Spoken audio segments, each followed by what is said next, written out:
Hey everyone, my name is Arian Kharazmi and I'm the project lead and technical director for Aries, a wearable device designed for occupational use and prosumers. We just unveiled it over a week ago at the UC IT Expo 2026 and I wanted to take a moment to record a YouTube overview since it had been a little bit of time since the prototype. I wanted to take a second to talk about some compromises that you may have seen other wearable devices have. Does Aries have some of these? Let's run through. Does Aries have a tethered compute pack? Very popular these days. Aries does not have a tethered compute pack. No need for a shirt pocket. Does Aries have a tethered battery pack? This one's also quite popular. No, Aries does not have a tethered battery pack. Does Aries have either no display or a very basic display? You may have seen this one on some of the other popular offerings. Does Aries have either no display or a very basic display? No. Aries has a high resolution, very text legible display. Does Aries have low powered hardware? This is the $1 million question. No. Aries does not have low powered hardware. Aries has very capable hardware running off of a single board computer running Linux, our own custom software on top of Linux. So if you ever wanted to run your own company software, you can do it pretty easily. And it's got all the compute so that when you're running like a browser, web service, or even like looking at a 3D schematic, Aries can do it. It's all prioritizing a function over form philosophy in terms of design. So let's take a look. Big difference from our prototype.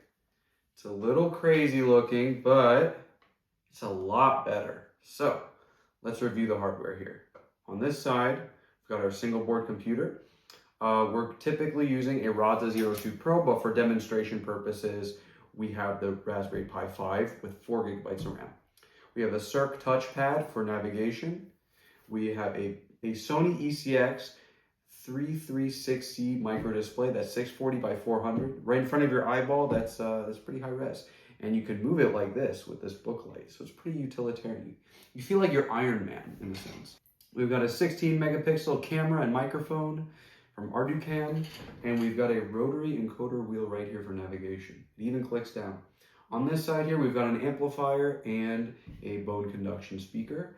On this end here, we've got the dial for adjustment, and we've got a 10,000 milliamp hour battery inside. Pretty neat.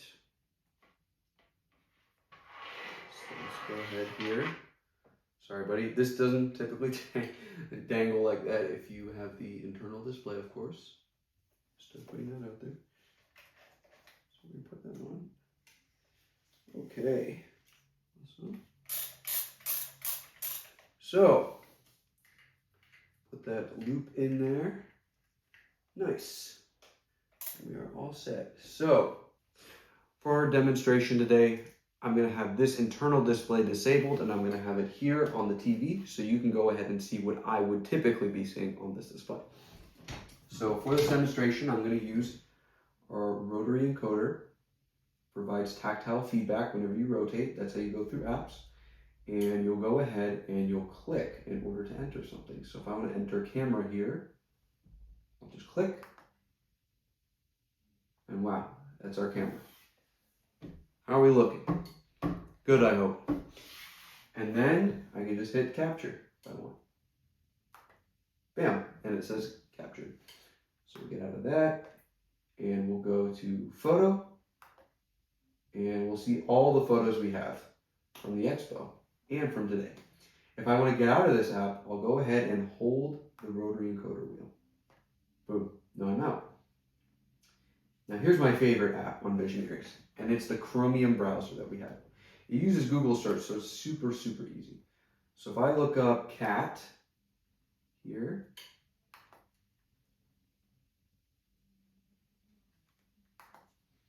and as you can see, I can scroll over, hit enter, and there we go. We've got the full Chromium browser showing cat, and if I want, I can go ahead and click on Wikipedia here. And let's say I want to read a little bit. Let's see, let's scroll down. There we go. Now I can read, I can click, but if I want to get out, I can hold back. And that's how you close the browser. Let's say you just want to go back from the other page. So let's look up cab this time. Enter again. And let's say I'm here on Wikipedia. I'm reading about a cab. Okay, I don't really want to be here. So what I'll do is I'll actually double tap, and that'll bring up our keyboard. And the keyboard in this instance is actually used as our action menu. So we'll go ahead and rotate here, and we'll hit this button. And now we're back. There we are. So I'll double tap, get rid of that keyboard. Oh, actually I'll hold down, my mistake. And let's say I want to go type something new in. So where were we? There we go. Double tap, and I'll go over here. Well, how do you get rid of that? Look at the cursor. Backspace isn't working. You'll go ahead and you'll hit the clear button. Boom. Now you're free to type in something new.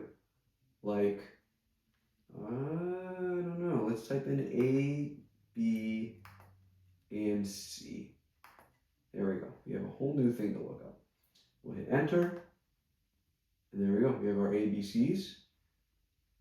And let's go ahead. Let's say I want to watch ABC Sports. I'll go ahead. I'll go down. Oh, there it is. We'll click right there. Boom. Isn't that easy? We'll go ahead and we'll get out of that. And yeah, that was just a quick look and overview at Vision Aries, the dev kit. And I hope you enjoyed. I'm really, really proud of this and the team for getting this whole thing together. And I hope you enjoyed taking a brief look at it like I did, working on it. All right, thanks so much.